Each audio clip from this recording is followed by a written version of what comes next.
Bueno, antes que nada, muchas gracias por estar aquí tan numerosos hoy.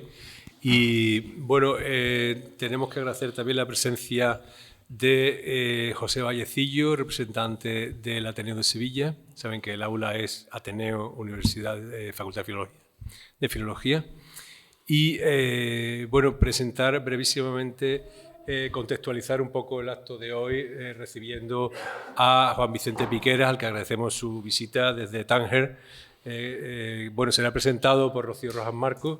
De todas maneras, yo presentaré brevemente eso, el acto del aula, ¿no? Hicimos hace un par de meses 10 años, ¿no?, de vida. Por este aula han pasado poetas muy importantes, bueno, todos han sido muy importantes, ¿no? Algunos especialmente, como Antonio Gamoneda o Chantal Maillard, etc. Y bueno, pues empezamos ahora una nueva andadura, ¿no?, un nuevo decenio, esperemos. Y nada, simplemente quería agradecerle su asistencia y paso la palabra inmediatamente a Rocío. Muchas gracias, Paco. Yo quiero empezar dándole las gracias a Juan Vicente por estar aquí hoy, sobre todo porque sé que es una semana muy difícil para él. Lo hemos estado hablando ahora mismo. Juan Vicente es valenciano y él me ha pedido, por favor, que empecemos, si nos parecía bien, con un minuto de silencio, ¿verdad? Y a partir de ahí empezamos a hablar de poesía, si os parece bien, ¿de acuerdo?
Muchas gracias. Gracias a ti, gracias a todos. Y bueno, a partir de aquí, como decía, vamos a hablar. Perdón, que está esto en silencio, perdón, Marta. Os voy a presentar a quien nos acompaña hoy. Para nosotros es una alegría tener hoy aquí en la facultad y, como decía, habiendo hecho además, bueno, pues un esfuerzo especial en una semana tan difícil, a un poeta de la talla de Juan Vicente Piqueras. Él actualmente, como decía Paco, es director del Instituto Cervantes de Tetuán, viene de Amman. Ay, por Dios, de Tetuán, perdonadme, de Tánger. De pronto ha habido un lapsus en mi mente y no será porque es una... Por eso digo, no será porque es una ciudad en la que precisamente no hablé yo en mi vida. Vamos, ha sido un lapsus de los raros, de verdad. Bueno, podemos rebobinar. Disculpadme. Y como decía, voy a hacer una pequeña introducción antes de que él pase a leernos esos poemas de su obra que tenga interés en leer hoy con nosotros.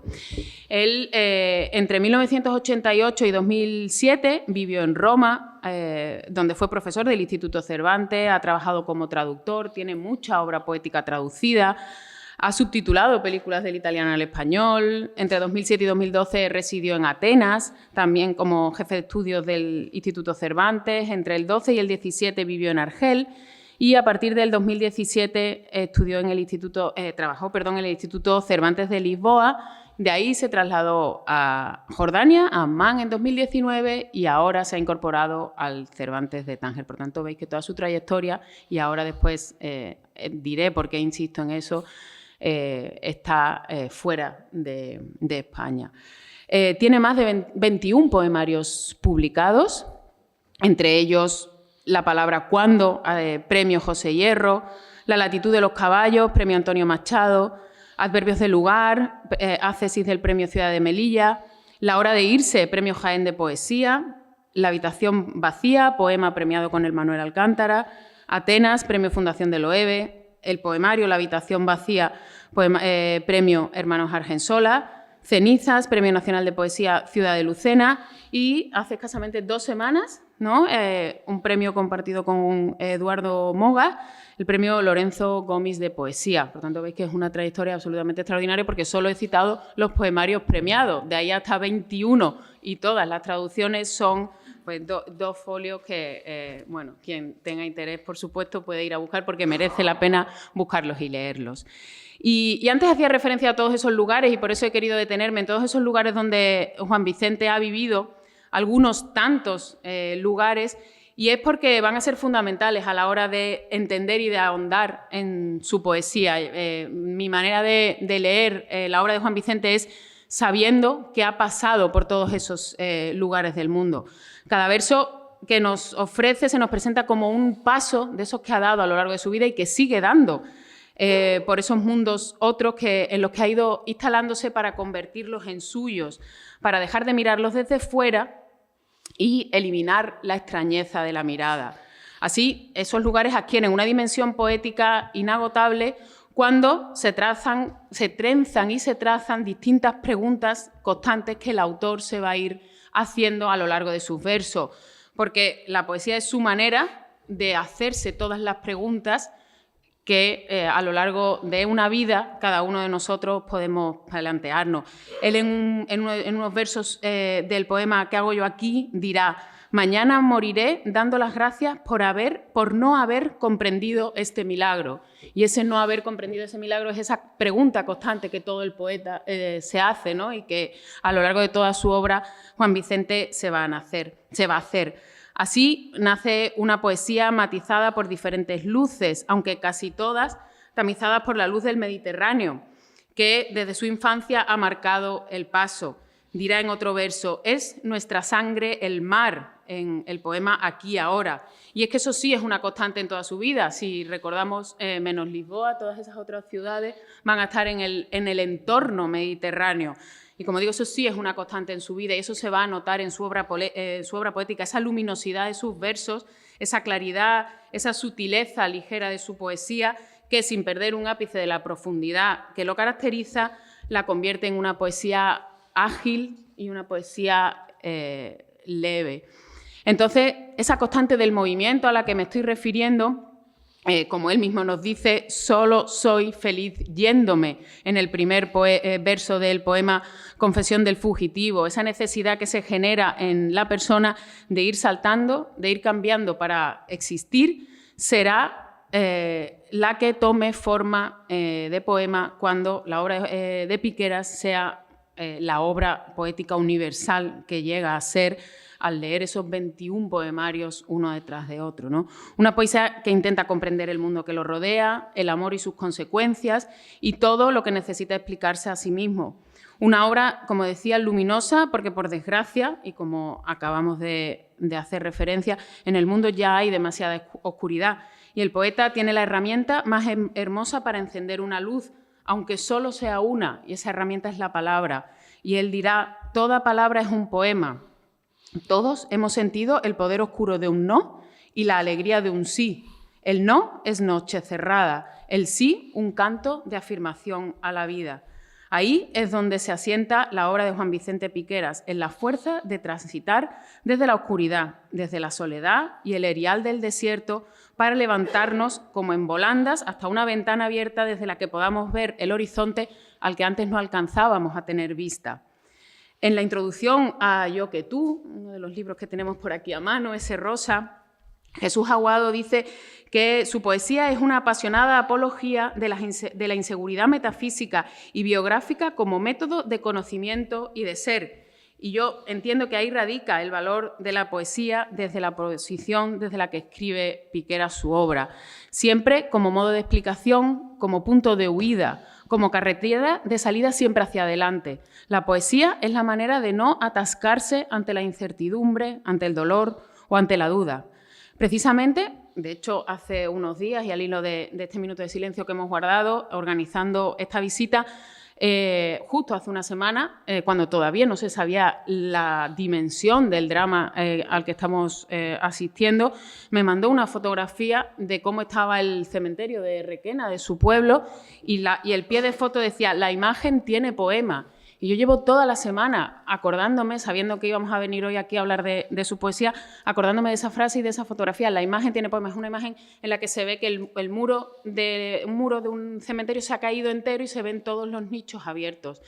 Y efectivamente pensé que ahí estaba el poeta interpretando la realidad siempre a través de la poesía, esa necesidad constante de intentar explicarse lo inexplicable a través de esa palabra, aunque sea única. Así que, bueno, muchísimas gracias, Juan Vicente. Te paso la palabra y por favor, estamos deseando escucharte. Gracias a ti, Rocío,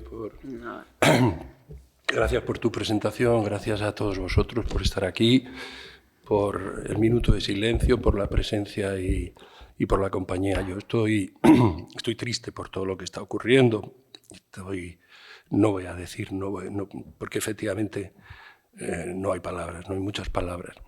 Sí que puedo decir que están mintiendo, que los muertos no son 200 y pico, los muertos son miles, y lo sabremos y se verá, porque es así. Pero, bueno, en todo caso, muchísimas gracias. Yo estoy muy feliz de estar aquí en esta tabacalera de la ópera y de tantos... Me ha encantado entrar, no había entrado nunca aquí, ¿no? y ver los letreros referidos al tabaco, pero con los jóvenes, y saber que aquí están las filologías y que están las historias, me parece un lugar conmovedor y estoy muy feliz, muy agradecido a Rocío, a Paco por invitarme al aula de poesía, a todos vosotros por estar aquí, a dos maestros flamencos como Laura Vital y Eduardo Rebollar, que son dos grandes a los que conocí en Jordania, a la poeta Yolanda Morató. Muchas gracias a todos, amigos, por estar aquí. Y bueno, yo voy a comenzar leyendo un poema que ya he citado y que se llama Confesión del fugitivo. Los poemas los voy a leer, ya que estoy en Sevilla, de este libro que me publicó Abelardo Linares. He estado con él esta mañana. Para mí es el editor, el gran editor. Lo que pasa es que España es como es y solo cuando se muera se darán cuenta de quién era este hombre que publica 200 libros al año, que está rescatando la memoria del exilio republicano, la memoria de los olvidados, que se trajo 1 millón de libros en un barco desde Nueva York y que ahí en Valentina de la Concepción tiene una catedral inmensa y el menudito te enseña todo. En fin, yo he publicado con Renacimiento 2 libros, Padre, y que además es la única vez, yo creo, que un editor se dirigió directamente y me dijo, porque existe una tradición muy triste, muy mísera, que es la de que el autor vaya mendigándole al editor ser publicado, ¿no? Ay, yo tengo un libro, y que el editor te diga con displicencia, pues que tengo los próximos años ocupados y cosas. Y sin embargo, Abelardo tuvo un detalle para mí conmovedor, me dijo, oye, a mí me gustaría publicar un libro tuyo, y no habíamos publicado nada. Y yo tenía estos poemas guardados, muy guardados, porque eran, bueno, los poemas dedicados a mi padre, que acababa de morir, de cuando era sano, de cuando luego estuvo enfermo, y bueno, hizo esta edición que yo le agradecí siempre, y luego me publicó esta antología en estos libritos rayados donde se recoge. Bueno, de esta antología voy a leer La confesión del fugitivo. Aclaro un poco algo que yo creo que a veces no se confunde. Es decir, bueno, no lo voy a aclarar, lo voy a leer. Y luego, si hay algo que aclarar, se aclarará. Confesión del fugitivo. Solo soy feliz yéndome. No entre 4 paredes con sus sendas espadas, sino entre aquí y allí. Una casa y otra, ajenas ambas preferiblemente. No puedo ya, ni quiero, estarme quieto. Ni ahora, ni después, ni aquí, ni allí. En todo caso, ahí, donde estás tú, seas quien seas tú. Ponme tu nombre en los labios sedientos, insaciables. Yo no soy yo, ni puedo tener casa. No digo ya, porque nunca lo fui, nunca la tuve. Siempre fui extranjero dentro y fuera de mí. Soy lo que no. El mendigo que duerme bajo el puente que une mis 2 orillas y yo cruzo sin poder día y noche detenerme. Escribo porque busco, porque espero, pero ya no sé qué, se me ha olvidado. Espero que escribiendo llegue a acordarme, insisto, en la intemperie, sin vivo, entre paréntesis, en el espacio vivo y tiempo muerto de la espera de que, entre dos aquí es. Nunca en, sino entre. Sal de mí. Seas quien seas tú, déjame en paz o acaba ya conmigo y con la miel amarga de estar solo, hablando solo. He decidido que mi patria sea no decidir, no estar en ningún sitio, sino de paso, puentes, naves, trenes, donde yo sea solo el pasajero que sé que soy, sintiendo que me inquieta la paz, que la quietud me asusta, que la seguridad no me interesa y solo soy feliz cuando me sé fugaz. Bueno, la aclaración es que el yo del poema es uno de los yoes que te habitan, ¿no? Yo no soy yo solo, o sea, yo soy una colección de yoes, no quiero, o sea, con todo el respeto para mi padre Fernando Pessoa, yo soy el hijo de que Pessoa no tuvo, soy su heterónimo póstumo y quiero decir, no, el yo no es monolítico, somos poliédricos y somos muchos yoes, de manera que si a veces aquí habla el fugitivo, en otra ocasión podría hablar el sedentario, el asustadizo, el Edipo que no consigue separarse de la madre, mil yoes, ¿no? Es decir, creo que a veces sería más fácil convivir si supiéramos que todos tenemos varios yoes y encontrar los yoes que pueden hablar y dejar de lado los que son. Una vez en Lisboa fue una experiencia muy bonita porque estábamos hablando de las diferencias entre portugueses y españoles. Y una amiga portuguesa, bueno, aparte que dicen los españoles son muy ruidosos. Sí, somos muy ruidosos, eso se sabe, hablamos gritando, etc. Pero de pronto Clara, una amiga portuguesa, dijo algo muy bonito. Dijo que los españoles son muy convencidos. Ella veía como un problema que los españoles son muy convencidos. Los españoles están muy convencidos, y es cierto, los españoles son los que dicen frases como estoy muy convencido de que la verdad es que, y si dan una palmada en la mano y defienden una verdad monolítica, cuando un portugués pues te dirá, bueno, depende, si lo miras desde aquí, es aquí, si lo miras desde allá, el español se desespera, pero es que es así, es decir, yo mismo no pienso lo mismo a lo largo del día y imagínate lo mismo en verano que en invierno, que en otoño, es decir, y eso nos arruina un poco y arruina bastante la convivencia en este país, pero no he venido a hablar de eso. El segundo poema se llama Palmeras. La palmera es un árbol que me fascina. Yo solo puedo ser feliz donde crecen el olivo y la palmera. Y bueno, en Sevilla, pues imaginaos, felicísimo. En Tánger también. Y a veces la poesía nace de la mera observación entre atenta y descuidada. Y bueno, observando una palmera vi que los troncos de las palmeras están hechos de cicatrices de las ramas que pierde. Es decir, que la palmera se va haciendo alta, perdiendo, y a partir de ahí a partir de esa observación nace este poema. Palmeras. Nacemos de la sed. Somos palmeras que van creciendo a fuerza de perder sus ramas. Y sus troncos son heridas, cicatrices que el viento y la luz cierran cuando el tiempo que hace y el tiempo que pasa, ocupa el corazón y lo hace nido de pérdidas, erige en él su templo, su áspera columna. Por eso las palmeras son alegres, como los que han sabido sufrir en soledad y se mecen al aire y barren nubes y entregan en sus copas salomas a la luz, fuentes de fuego, abanicos a Dios, adiós a todo. Tiemblan como testigos de un milagro que solo ellas conocen.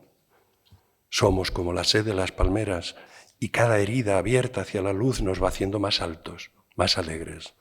Nuestros troncos son pérdidas, sí, es trono nuestro dolor. Es malo sufrir, pero es preciso haber sufrido para sentir, como un nido en la sangre, el asombro de los supervivientes, al aire agradecidos y estallar de alta alegría en medio del desierto.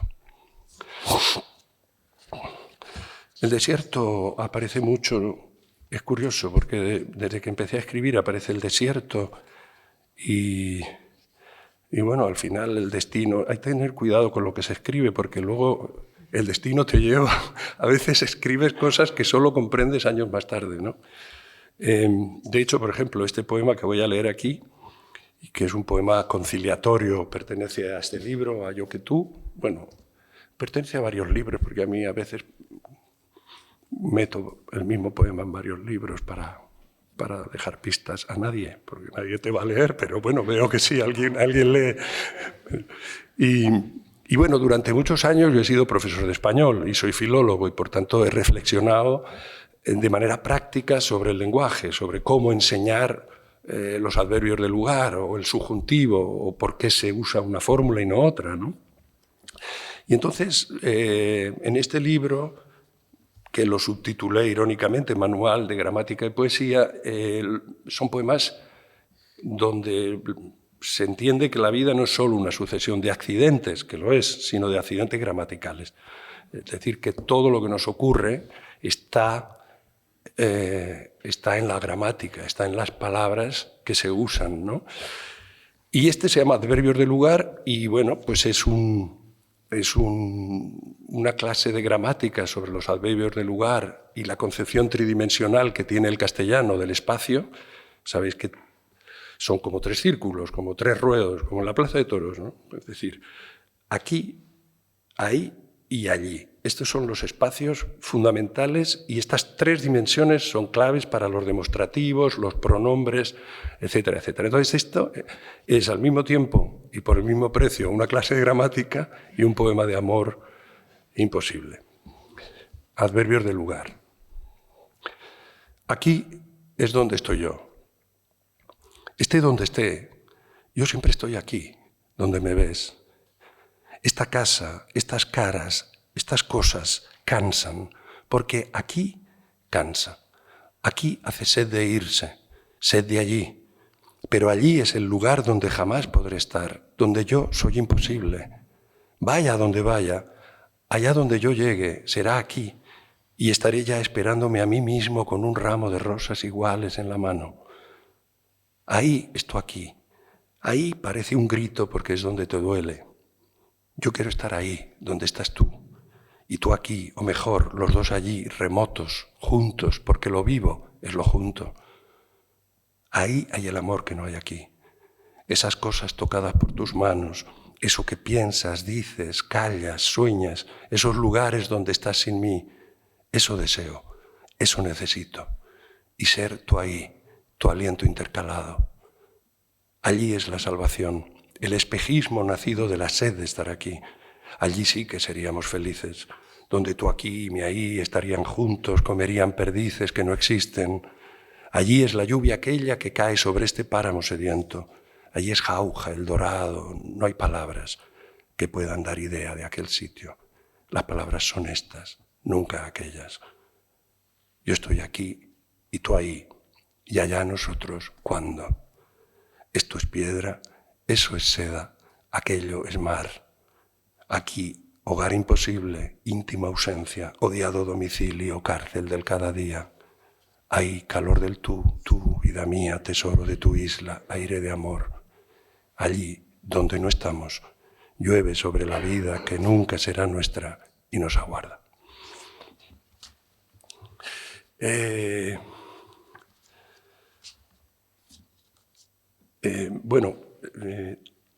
Tan es así que el yo no es a veces ni siquiera el yo personal, que en ocasiones uno se permite adoptar la voz, en este caso de un animal. Este poema se llama Confesiones de un caracol. Yo nací en una aldea. Lo digo porque creo que es importante para... Hay quien dijo que los novelistas son de ciudad y los poetas somos de aldea, no es verdad. Se puede ser poeta de ciudad perfectamente, más si eres moderno te conviene ser poeta de ciudad. Porque si eres de aldea vas a acabar siendo de depender demasiado de la naturaleza, de los frutos, de las flores, de los animales, cosas que, como sabemos, perfectamente antiguas y caducas, y entre geórgico y bucólico, que no va a ningún lado. Pero De hecho, yo publiqué un libro que se llama Animales, porque el editor me dijo, es que tus poemas están llenos de animales, yo no me había dado cuenta. Y efectivamente así es, y es porque mi infancia estaba lleno de animales, ¿no? Yo pasé 16 años, los primeros 16 años de mi vida, que dicen los neurólogos que son los más importantes, en una aldea de menos de 100 habitantes, con 4 calles, no teníamos ni agua corriente, el agua corriente llegó poco después de la muerte de Franco, como si estuviera esperando, y a lo mejor estaba allí en los grifos esperando. Y luego creo que eso resume un poco mi vida, porque es decir, nazco en la cultura campesina, vivo 16 años allí y después salgo despedido y me voy pues como una especie de Ulises minúsculo, pero vagando, buscando, y en realidad quizá buscando la senda del retorno, el tornaviaje, imposible, porque... pero me marca mucho el hecho de nacer en una aldea y crecer venerando la diosa Irse, porque cuando naces en una aldea así, tú estás convencido de que la vida está en otra parte. O sea, bueno, claramente. Entonces tú quieres irte, quieres viajar, quieres conocer el mundo. Yo tenía un atlas, de los poquitos libros que había en casa, porque no había libros, había un atlas, y esto fue importante para mi formación. Yo con mi dedito iba por Madagascar, por países que no existen, y luego pues quizás se me quedó. Aunque no me considero ni un nómada, ni me considero... No soy nada de eso. Es una persona que ha viajado y que se ha instalado, que ha viajado mucho con billete de ida y vuelta poco. O sea, yo voy a un sitio, me quedo allá a vivir y luego me voy a otro. Y eso me condena también a no hacer turismo, porque yo cuando tengo tiempo vuelvo a ver los amigos o a ver a la familia. O sea, te condena a un regreso. Bueno, no quiero contaros mi vida. Confesiones de un caracol.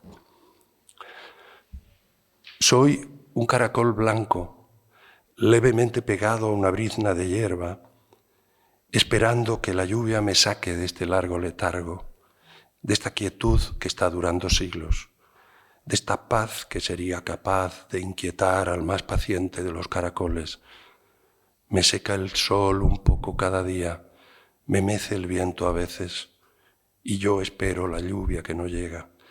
Si no estuviese muerto o casi muerto, yo soy solo ese casi, me desesperaría. A veces pienso que sería mejor morir pisado por un caminante o comido por alguien, y luego me arrepiento por haber permitido que mi fe desfallezca. La lluvia ha de llegar. Estos días nublados la prometen, estos truenos la anuncian. Encerrado en mí mismo, recuerdo el cielo, canto para nadie. Me gustaban mucho los caracoles y mi padre me llevaba, cada vez que llovía, salíamos a buscar caracoles, porque sabéis que estos caracoles que parecen muertos no están muertos, son capaces de estar incluso más de un año en esa circunstancia. Y cuando llueve, sacan los cuernecitos, sacan su cuerpecito, empiezan a moverse, y nosotros crueles pues los cogíamos, porque mi madre los cocinaba muy bien. O sea, no, os hago un spoiler terrible, pero era así. La vida en el campo era así. Y bueno, pues eso, quizá, digamos que esa infancia en el campo siempre aparece continuamente en el fondo de mi poesía. Yo no estoy mirando el tiempo. Este poema fue escrito, pertenece al libro Atenas. Los 2 o 3 que voy a leer ahora son de Atenas. Está escrito en la casa que yo tenía en el barrio de Sargia, que es Rosario, que está aquí, y es mi amiga, la que conocí en Atenas, profesora de griego. Y ella conoce bien mi casa y sabe de qué casa estoy hablando, con una terraza grande donde comíamos, cenábamos. Es una terraza que aparece también en una canción de Aute, que se llama Atenas en llamas. En Atenas en llamas dice, cenábamos en tu terraza con todos los mitos, y era la terraza de mi casa, porque él fue allí y yo lo quería mucho, él me quería. Bueno, entonces, este poema se llama El ladrón. Hay un ladrón que entra en nuestra casa cada noche, en silencio, de puntillas, cuando estamos dormidos. Cuando estamos dormidos y la luna pone azules las sábanas tendidas en la terraza, un hombre entra en la casa. Podría ser, quién sabe, el asesino que empuña nuestra hora. Se sienta en el sofá, enciende la lámpara, una vara de incienso, un cigarrillo, lee mis libros, abre la nevera, corta un trozo de pan y deja las migajas en la mesa.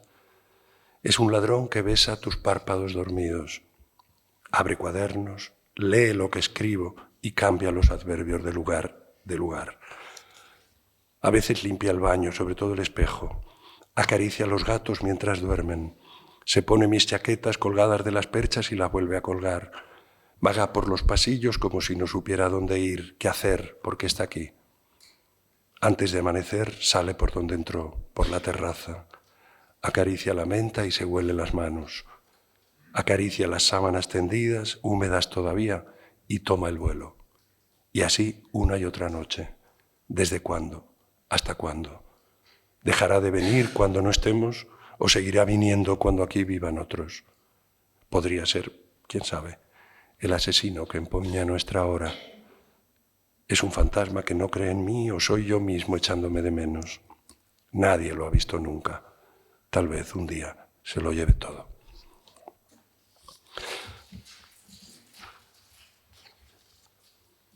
Este poema se llama Museo de la Acrópolis y está escrito cuando el Museo de la Acrópolis estaba en la Acrópolis, arriba. Era un pequeño museo que luego fue trasladado abajo y ahora es un edificio maravilloso, extraordinario, pero bueno, algunas de las piezas fundamentales están ahí. Y bueno, visitando ese museo escribí este poema, Museo de la Acrópolis.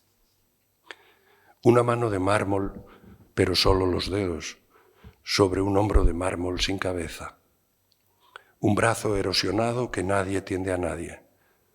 Un caballo sin patas, un jinete que es solo sus muslos. Dionisos a pedazos recompuesto. Un toro sin cuernos que está siendo devorado por un león que no está, solo sus garras. Admiramos lo desaparecido. Tal vez nuestra cultura nace de estas ausencias, de lo vacío, de lo que no hay. También nosotros somos lo que queda de nosotros, lo que nos falta, el hueco que nos cuida.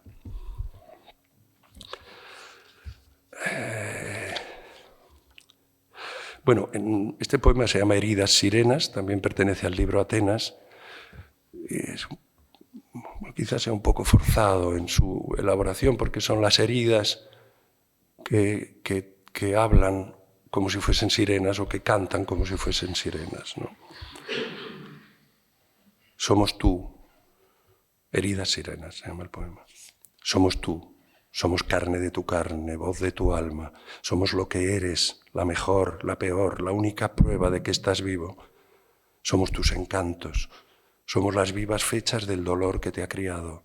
No nos abandones, cuídanos, riéganos, manténnos frescas. Tú eres nuestro, sin ti no somos nada, como tú sin nosotras. Me suplican las heridas piedad.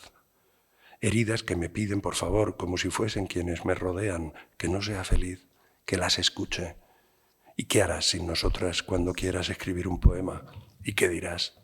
¿Qué, que no duela, puede interesar a esa tribu de enfermos que da en leer poesía? Tratan de convencerme de que soy la causa del dolor que ellas me causan, más que las ganas de no padecerlo. Sé que son mis sirenas y su canto me seduce, me pierde, pero también me avisa, me despierta. Lámelas, amor mío, haz que se callen, haz que tu devoción las cicatrice y siembre en ellas lo que no conocen. Podría suplicarle a la mujer que amo, pidiéndole piedad, como si yo fuese una herida suya. Pero ella me diría, no pidas al amor lo que el amor no puede darte. Sánate a ti mismo. Y así me veo atado al mástil de estas voces que son apenas mías, ciego a fuerza de cielo, sordo a súplicas, buscando entre la niebla el rumbo que el asombro ha trazado en mi sangre. Adiós, heridas, sé que os debo todo lo que no soy. Ahora debo irme, no puedo quedarme aquí escuchando vuestras quejas ni las mías. No quiero ser el mártir de una fe que no tengo. Me llamo nadie, no San Sebastián. Me espera el mundo, el mar y lo que amo.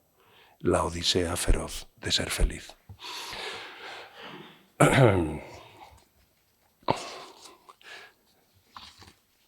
Bueno, yo no quiero aburriros porque, como dice un amigo mío, dice, solo hay algo más difícil que conseguir que un poeta te lea sus poemas, y es conseguir que pare.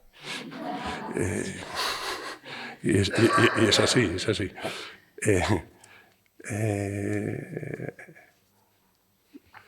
Bueno, quizá del libro Padre, que he visto que alguien lo ha traído,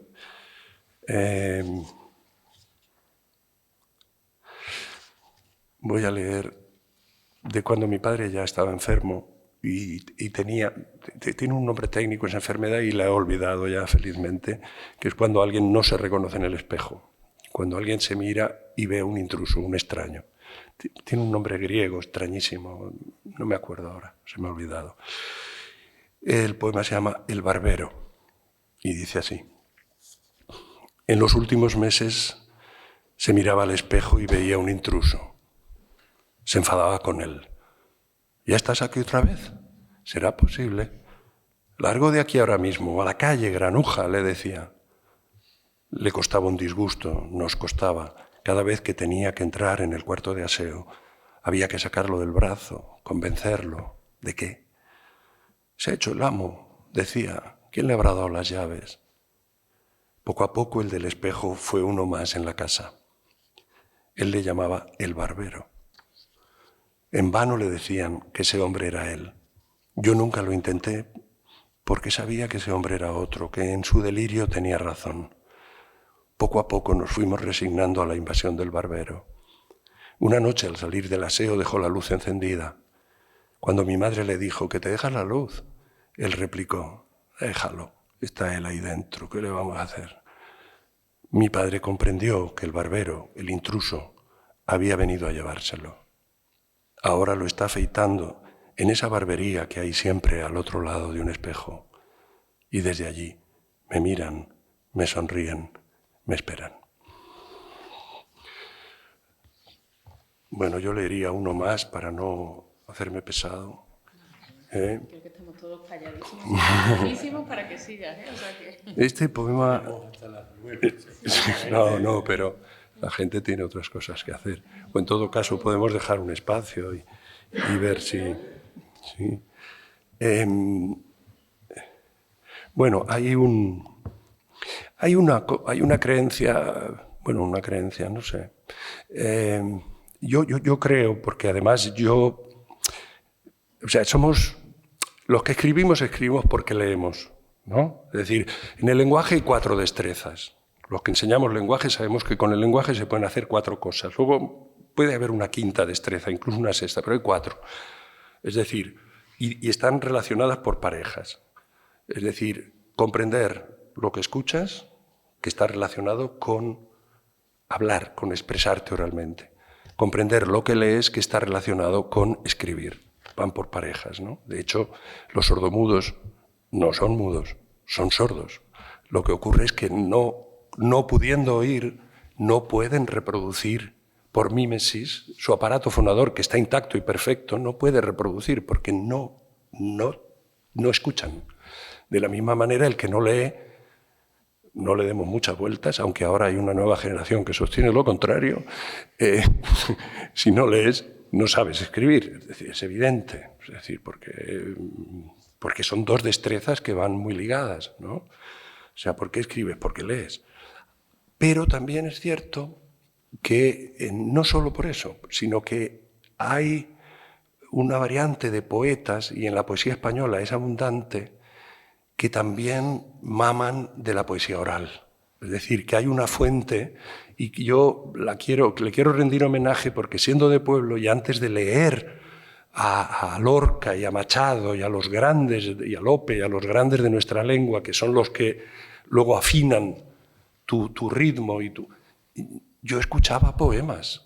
Es decir, cuando mi padre me llevaba al campo y me decía que ahí íbamos a plantar melones porque era donde dormía el agua, o cuando tu madre... O sea, la manera de hablar que tenían, incluso la gente Aquí en Sevilla, si aquí en Sevilla vas al mercado y la gente habla en octosílabos perfectos, habla en coplas, o sea, no lo sabe, está diciendo una soleá. Entonces, la poesía no es privativa de una casta sacerdotal, culta, y lo saben aquí los flamencos que están aquí perfectamente, ¿no? Es decir, la poesía española coge mucho del cancionero, de la copla, de lo dicho, de la poesía dicha, no de la poesía solo leída, ¿no? Y de hecho, por eso yo digo que toda palabra es un poema y que la poesía está en el lenguaje coloquial. Este poema, por ejemplo, es una poética que está escrita toda, quizá excesivamente, la verdad, con modismos. ¿Sabéis lo que son los modismos, no? Son las frases hechas que tiene un idioma que no se pueden traducir literalmente, cosa que hace también cometer muchos errores a los traductores que no dominan la lengua de partida, porque, claro, si uno traduce literalmente, es que me encuentro entre la espada y la pared, y el otro dice sword and wall, no, sword and wall, no, o sea, es que es otra situación y hay que buscar otra solución, ¿no?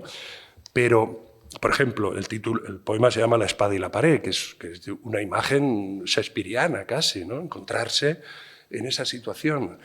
Y, bueno, el poema es eso, una poética hecha con modismos, la espada y la pared. Escribo de puntillas, a escondidas, a trancas y barrancas, a tientas, no a sabiendas, al vuelo, a duras penas, contra viento y marea, a pies juntillas. Escribo a ratos perdidos los ratos que he perdido.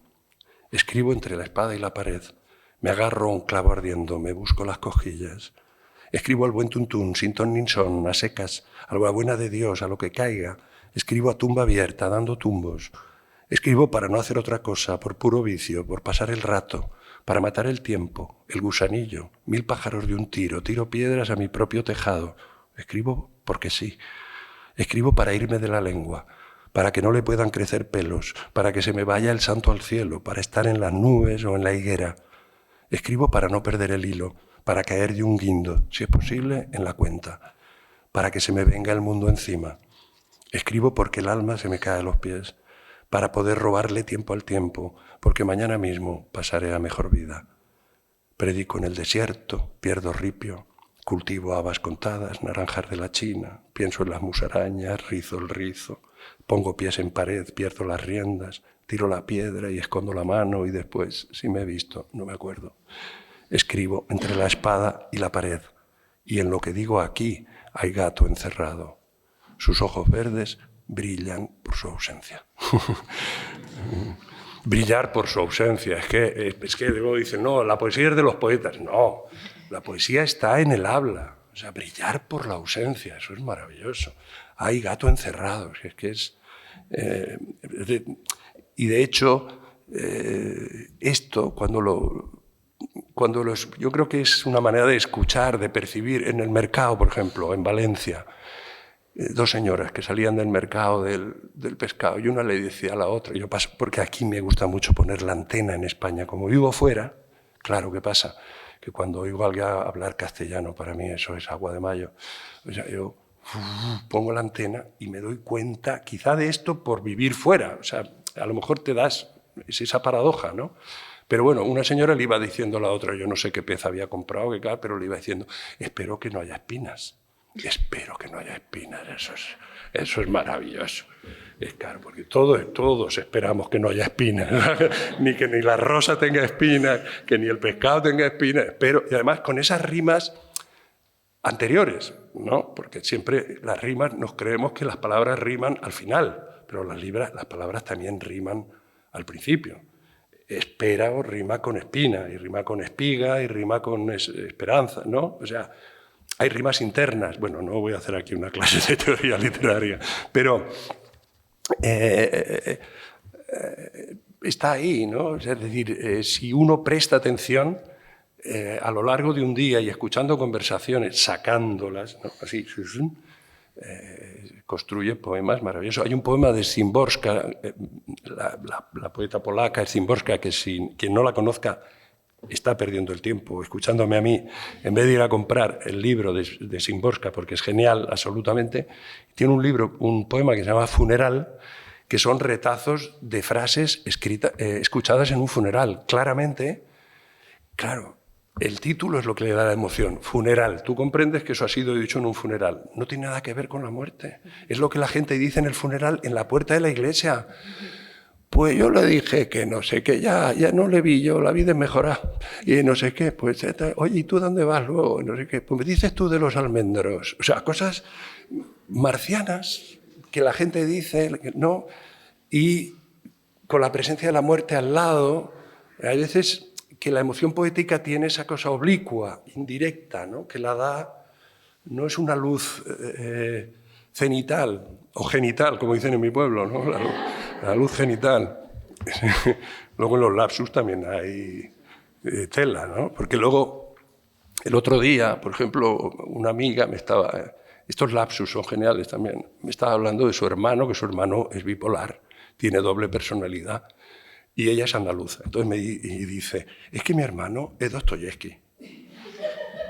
Entonces, y yo me quedé así, pero espera, porque dice, es Dostoyevsky y Mr. Hyde. Entonces, su hermano es Dostoyevsky y Mr. Hyde. Entonces yo, claro, me pareció maravilloso, Dostoyevsky y Mr. Hyde.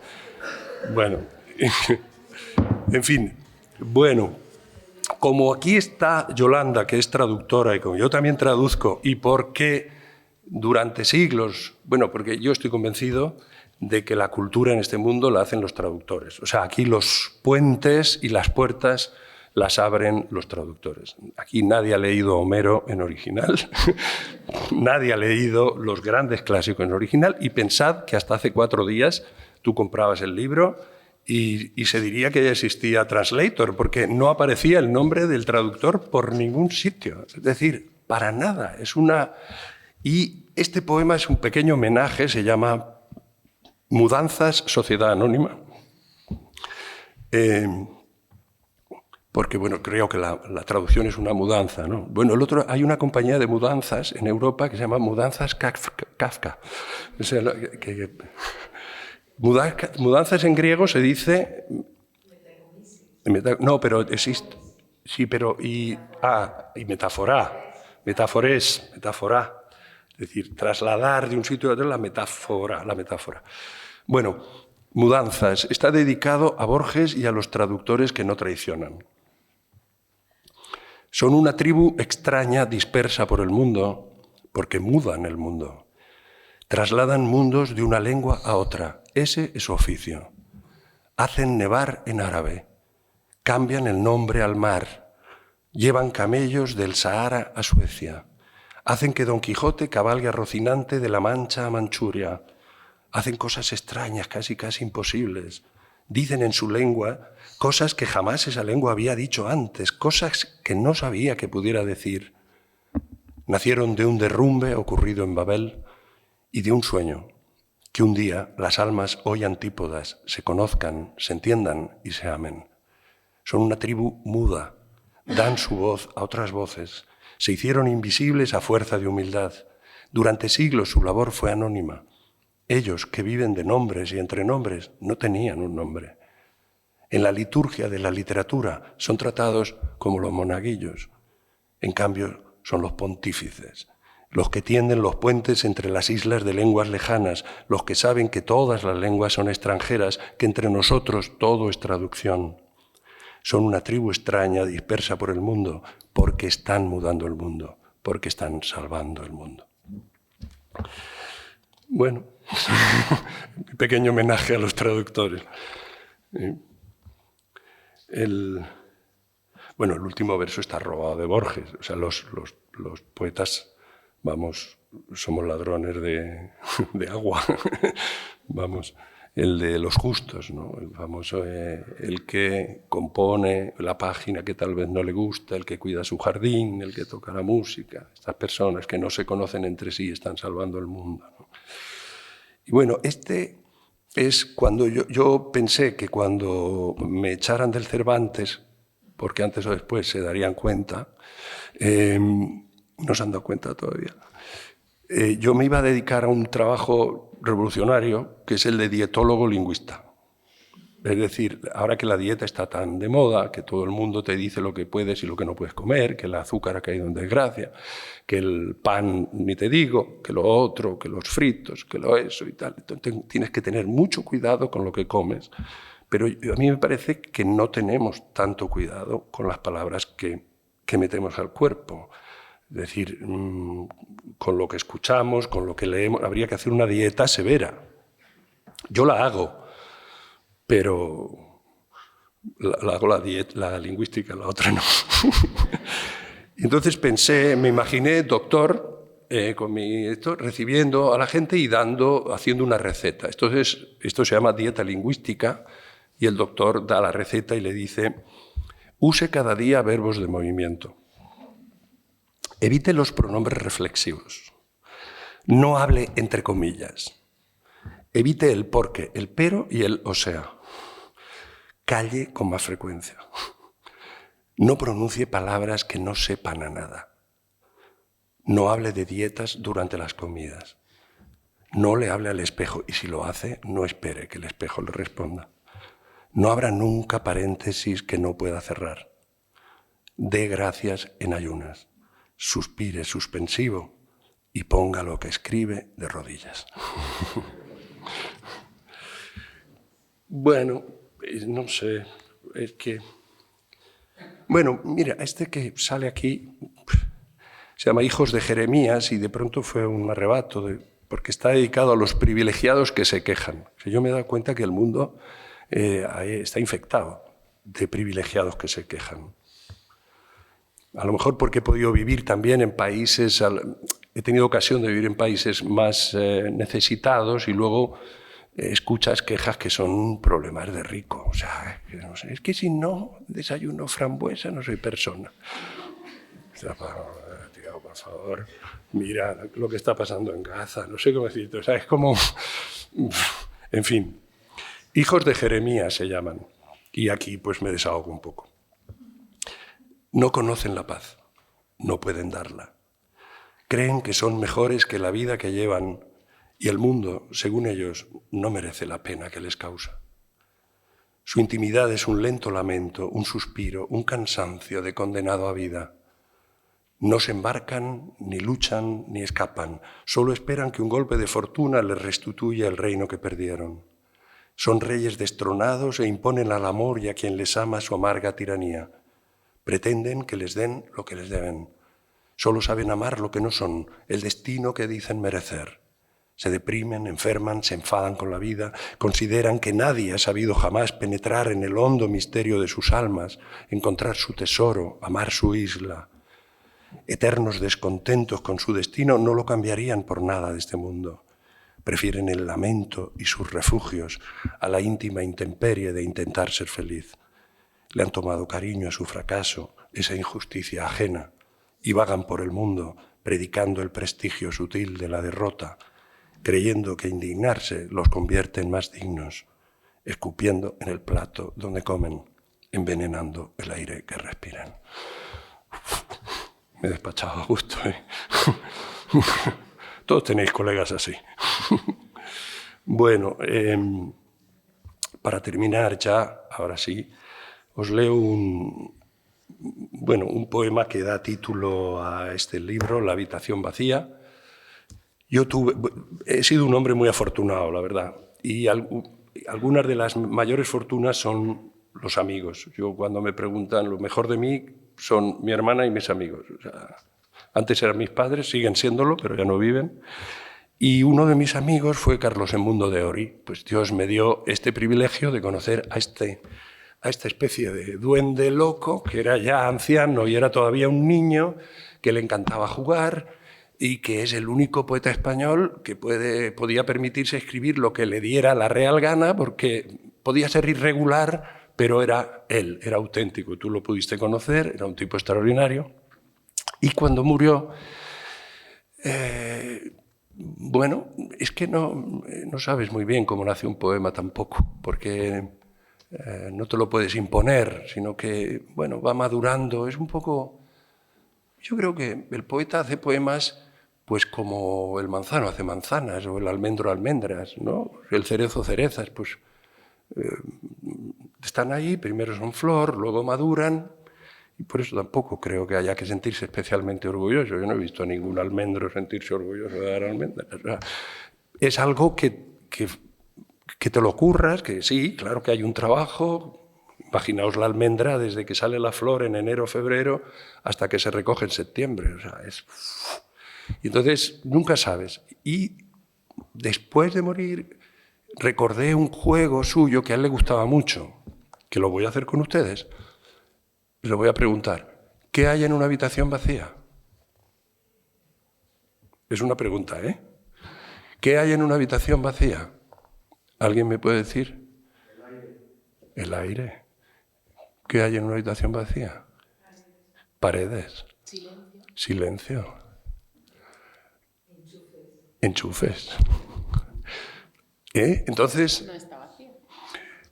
Bueno, este era el juego. Entonces yo al final conseguí algo que yo pensé que a Carlos le hubiese gustado más, que es un requiem pero en forma de juego, ¿no? La habitación vacía. Era uno de tus juegos preferidos. ¿Qué hay en una habitación vacía?, preguntabas. Guardábamos silencio. ¿Qué hay en una habitación vacía? Porque tenía este acento gaditano que no lo perdió nunca, ¿no? Era una maravilla. Los que no conocían el juego tal vez decían nada, y tú decías no, nada es nada. He preguntado qué. Hasta que alguien decía, por ejemplo, silencio, y tú decías sí, y otro decía polvo, y el juego comenzaba a tomar vuelo. Unas huellas de pasos en el suelo, un fantasma, un enchufe, el agujero de un clavo, la penumbra, el cuadrado que deja en la pared la ausencia de un cuadro, un hilo, una carta en el suelo, la huella de una mano en la pared, un rayito de sol que entra por la ventana, una telaraña, un trocito de papel, una uña, una hormiga extraviada, la música que llega de la calle, pero hay música sin alguien que la escuche, una mancha de humo o de humedad, garabatos o pájaros o nombres o un dibujo de Laura en la pared. Tú ibas diciendo sí o no. Tú lo sabías, para eso eras el inventor del juego. Tú ya sabías, Carlos, lo que hay en la habitación vacía donde acabas de entrar. Era uno de tus juegos preferidos. ¿Qué hay en una habitación vacía? Un fantasma. ¿Ya lo han dicho? Sí, pero el que yo digo es otro. Y no sé, yo creo que no quiero abusar de vuestra paciencia. Leo un último y ya está, ¿no? Bueno, es un poco... Este poema se llama Visto y no visto. Y está dedicado a los amigos vivos, esto os ha pasado a todos, claro, a los amigos vivos que han desaparecido, allá donde estén, con un abrazo póstumo. La gente tiende a desaparecer. Un día te hacen reír y al siguiente no están. Un día te llamaban cada día para saber cómo estabas y ahora ya no puedes ni recordar sus voces, a veces ni sus nombres. Un día dijeron siempre y siempre acabó siendo nunca más. La gente se parece a los fantasmas. Aparecen, seducen, crees en ellos, dan miedo, brillan y desaparecen. Se van y de repente ya no existen, como si nunca hubiesen existido. Llegas a convencerte de que los has soñado. Yo soy uno de ellos. Morir, en nuestro caso, es una redundancia. Bueno, pues muchas gracias. Muchas gracias. ¡Vamos!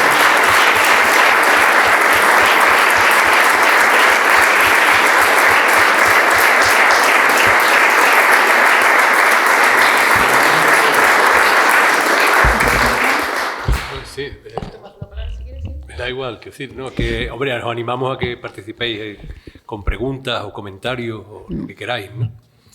plantearle a Juan Vicente, que yo estoy seguro que nos responderá. Yo empiezo diciendo que me ha encantado el recital. Gracias. Me ha gustado para empezar mucho cómo has leído, o sea, sin ningún tipo de patos, o sea, casi como una conversación, ¿no? Y eso me ha llegado mucho. Y luego, oyendo tus poemas, adquieren una dimensión nueva, digamos, aparte de la lectura, ¿no? Porque, digamos, esa unión de lo grave y lo alegre al mismo tiempo se hace muy patente cuando dices los poemas, ¿no? O sea, casi más que en la lectura, no sé por qué. Pero bueno, en cualquier caso, tu poesía, si hubiera que resumirla, es una poesía hacia la alegría, ¿no? Yo creo que puedes estar de acuerdo, ¿no? A mí me gustaría ser capaz de escribir poemas donde el lector llorase y riese. O sea, como la vida misma. O sea, uno quiere que la poesía se parezca a la vida y que la poesía tenga emoción como tiene la vida. Y yo creo que a veces, intentando que sea emocionante, caemos en lo solemne. O sea, corremos el peligro de lo excesivamente grave. Y la vida ya tiene su ley de gravedad.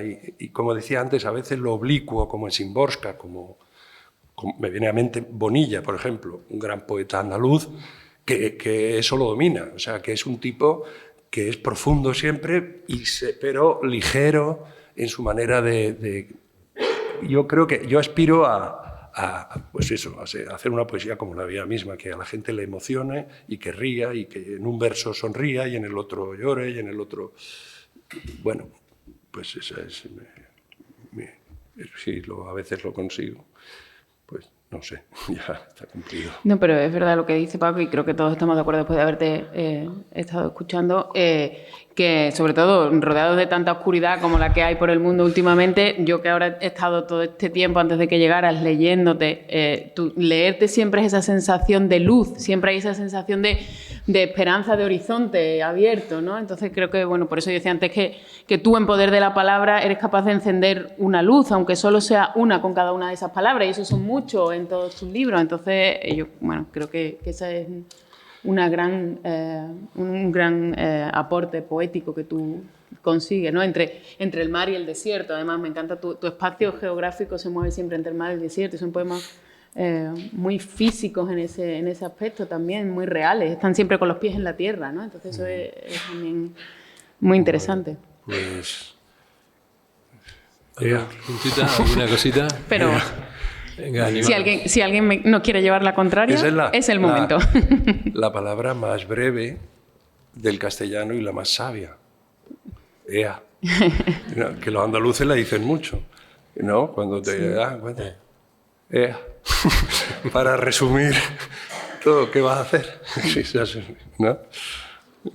Si alguien quiere que cante una canción o me hace una pregunta que no sea muy difícil... o un poema dedicado, sí. También otra palabra muy breve, muy sabia, que es sed, que está siempre en tus poemas, la sed. Sí, sed, es cierto. Sed, bueno, la sed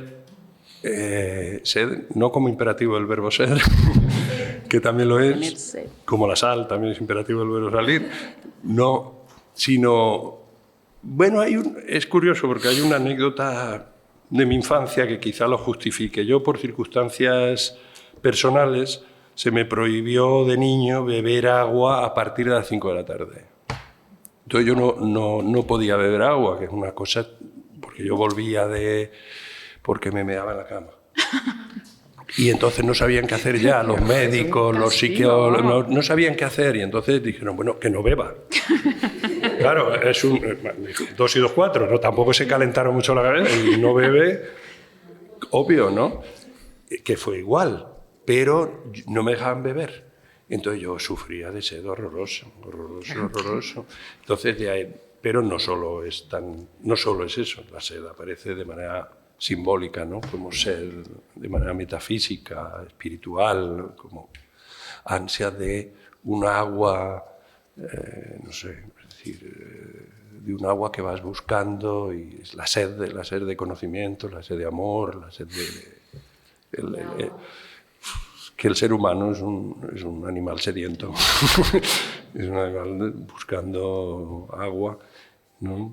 Tenemos sed, decía un poeta griego, tenemos sed del agua que somos. Qué bonito eso, ¿eh? Verdad.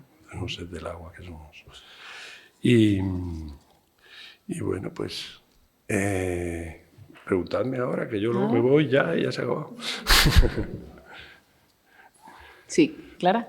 Yo quería preguntar si lo tienes a mano, si puedes por favor recitar Sísifo sin embargo. Lo tengo abierto. Se lo iba a pedir yo. Y luego explicar un poco, porque bueno, lo que decías antes de que aspiras a que tú pues... Estabais con chavadas, ¿eh? No. Que tú lo pediste, que lo tenía abierto. Es que lo sabía. ¿Pero por qué el poema o qué? Es un poema que creo que tiene ese efecto que tú decías que querías tener en los lectores, ¿no? Y es un poema que en los peores momentos me lo repito, me lo vuelvo a repetir, ese sin embargo, y sin embargo, y sin embargo, cada vez que alguien tiene una... Y sin embargo, seguido de un punto, ¿no? Esta es la rareza del poema, es ese sin embargo seguido de un punto. Bueno, a ver, la mitología griega es una fuente inagotable de modelos y de explicaciones de las pasiones humanas. Y la historia de Sísifo, claro, es la de la vida de todos los seres humanos. Subir con una piedra cada día a la cumbre, dejarla caer y bajar y volverla a subir. ¿No? Es la vida casi la vida cotidiana. Es como la descripción de un ama de casa. Pues es lo que hace un ama de casa. ¿Cómo decirte? O sea, es para luego tal, pero luego... Y entonces, bueno, Sísifo, este poema se llama Sísifo, sin embargo, te lo dedico, y dice... Es triste que el destino de un hombre sea Sísifo, que hayamos de llevar sobre los hombros la misma piedra siempre, que parece ya nuestro pensamiento, y tropecemos en ella tantas veces como vidas quisiéramos tener, y sin embargo. Es triste trepar riscos cargados de razón y dejarla caer al alcanzar la cumbre para después volver al mismo error un día y otro, como el alma al vicio, condenados a ser sedientos quienes somos, quienes quisimos ser, y sin embargo. Es triste repetirse como la misma historia, dar vueltas a la noria día y noche, moliendo una manera de ser y de mirar que te lleva a sufrir y hacer sufrir. Llevo mi piedra en mí, mi pensamiento, y dentro yo, esperando ser tallado, esculpido, salvado, y sin embargo. Gracias. Pues no era feo, ¿no? Bueno, hacía tiempo que no lo leía. Ay, mira, y termino con este, porque viene a propósito de la sed. Este se llama Vasos de sed, que Machado tenía aquella letra maravillosa, ¿no? Esa maravillosa que se me ha olvidado. ¿No? Como decía aquel verso maravilloso de Borges que dice que está leyendo y se encuentra una violeta entre las páginas, ¿no? Y dice... Esta violeta es monumento de una tarde sin duda inolvidable y ya olvidada. ¿No? Pues igual, esa. ¿Cuál era la copla de Machado sobre la sed? Bueno, lo malo es que no sabemos para qué sirve. Ya sabemos que los vasos nos sirven para beber. Lo malo es que no sabemos para qué sirve la sed, ¿no? Bueno, vasos de sed, dice. Si dudas de tu sed, si no te atreves a preguntarle o a ponerle un nombre, si solo sabes que buscas un agua que la sacie y no hayas sino pozos y en ellos ecos que te llaman, bebe. Si la sed al beber desaparece, es que era solo sed, sigue buscando. Pero si crece en ti cuando la sacias, si quieres no dejar de tener sed, sino seguir bebiendo día y noche vasos de sed, no hay duda, puedes llamarla amor, seguir sufriendo y saber que no existe quien te guíe. Ya está. Así. A mí me gustaría pedirte que leyeras uno muy cortito de tu libro Padre, la demostración de tu padre es bueno, y el de esas dos nubes que se besaban.